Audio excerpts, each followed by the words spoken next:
Alors, par rapport au premier printemps d'art en résistance, moi j'ai un avis que ça peut étonner, mais un avis très concret, très définitif. C'est-à-dire, je pourrais avoir des opinions, mais non, j'ai un avis très définitif.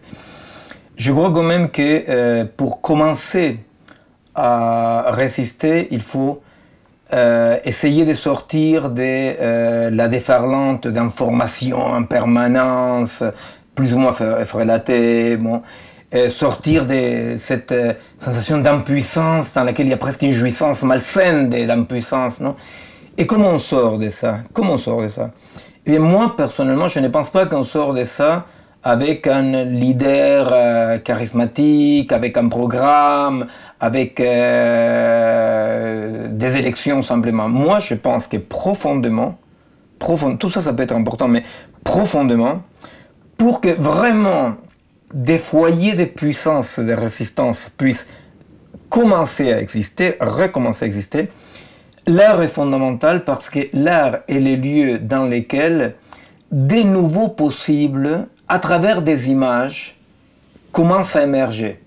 C'est-à-dire que ce dont on ne se rend pas compte, c'est que dans la peinture, la sculpture, la danse, le théâtre, le cinéma, ce qui est en jeu dans ces arts-là, tant que ces arts-là ne sont pas capturés par l'utilitarisme financier, bien entendu, ce qui est en jeu dans ces arts-là sont les problématiques anthropologiques, politiques, philosophiques les plus profondes, et que justement, c'est dans ces lieux-là que démocratiquement, tout le monde parle de la chose sans avoir besoin de parler en termes techniques ou savants. C'est-à-dire que de quoi parle la danse contemporaine? De quoi parle le théâtre contemporain? De quoi parle l'art contemporain? L'art contemporain qui n'est pas capturé par les banquiers, non? De quoi parle toute cette création-là? Parle du désarroi, de la déconstruction d'un monde, de la recherche mais à partir d'où on peut construire quelque chose. Mais ça parle intégralement. Ça ne parle pas qu'à la conscience ou à la tête, ou avec des mots de l'élite, les mots des mandarins. Ça parle au corps, aux affects, aux sentiments. Ça parle à la perception. S'il n'y a pas une perception alternative du monde, il n'y aura pas de résistance valable. Donc les arts sont fondamentalement, anthropologiquement, les lieux dans lesquels une société pense profondément, avec les corps, avec les décors, avec tout, n'est-ce pas, pense les défis fondamentaux et imagine de nouveaux possibles. Combien même imaginons-nous qu'il arrive un grand savant qui écrit des bouquins très savants sur comment sortir de cette merdouille dans laquelle nous sommes. C'est bien, c'est parfait. Moi-même, j'essaie d'écrire des bouquins dans lesquels j'essaie de comprendre la merdouille. C'est parfait, c'est très bien. Mais le problème, c'est que pour que vraiment des résistances existent, la résistance, ça signifie toujours des corps engagés.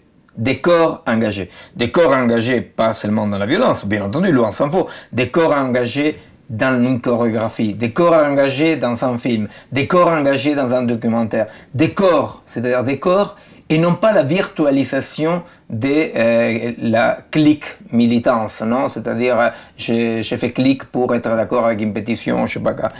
Donc, il me semble que les printemps d'art en résistance, d'abord, espérons que ce soit vraiment le printemps pour la résistance aussi, et fait partie effectivement de ces lieux, de ces moments, de ces choix fondamentaux de mon point de vue, parce que la question, ce n'est pas la quantité, mais l'intensité qualitative.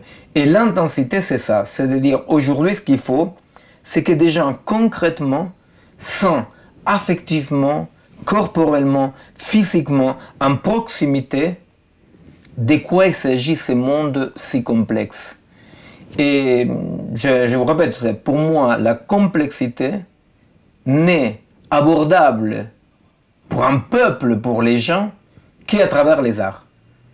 Moi, je suis chercheur, j'écris des bouquins, c'est-à-dire que je ne crache pas dans la soupe. Je pense que c'est fondamental. Mais par exemple, moi, en tant que chercheur, je n'arrête pas de travailler en permanence en rapport avec des artistes. Parce que c'est évident que c'est le rôle fondamental de l'art. Alors, dans l'art, il y a aussi une bagarre entre l'art divertissement et l'art création. Si quelqu'un veut se divertir de temps en temps, moi je ne suis pas commissaire politique, pourquoi pas que se divertisse.